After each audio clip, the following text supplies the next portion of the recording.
Friends ఈరోజు మనం చేయబోయే రెసిపీ ఏంటంటే పొన్నగంట కూర పప్పు. పొన్నగంట కూర ఫ్రెండ్స్ ఇది కోసుకోవాలన్నమాట. ఇలా తరగాలి. చేద్దాం మరి పప్పు ఇందాక చూపించాను కదండి పొన్నగంట కూర కోసింది. ఇది పప్పు చూడండి వేస్తున్నాం. తర్వాత పచ్చిమిర్చి వేస్తున్నాం. పొన్నగంట కూర వేసేసాం. పొన్నగంట కూర వేసాక పచ్చిమిర్చి, ఒక ఉల్లిపాయ, కొద్దిగా చింతపండు, సరిపడా వాటర్ వేసుకుని కుక్కర్లో పెట్టి 2 విజిల్స్ వేయించుకోవాలి. ఓకే ఫ్రెండ్స్ మనం పప్పులో ఇప్పుడు ఏంటంటే పసుపు వేస్తున్నాం. మనకి కొద్దిగా కారం,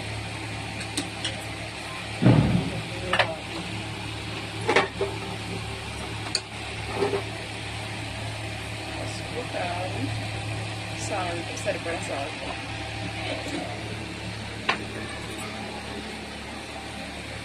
ఇలా పెట్టి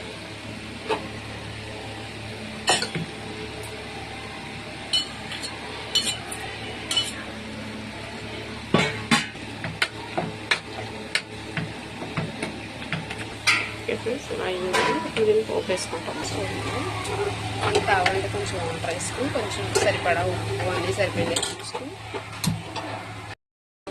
మనం అన్నమాట తాలింపుకి పప్పు పొన్నగంట కూర తాలింపుకి మనం ఆయిల్ వేసుకున్నాం. తాలింపులు ఇదిగా చూడండి ఫ్రెండ్స్.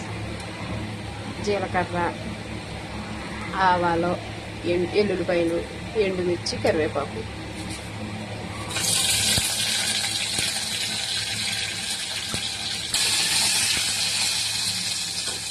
కొద్దిగా ఇంగు వేస్తున్నాం ఫ్రెండ్స్. చూడండి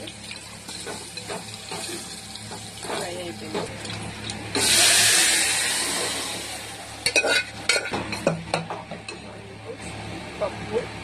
పప్పు పొన్నగంట కూర ఫ్రెండ్స్ చూడండి.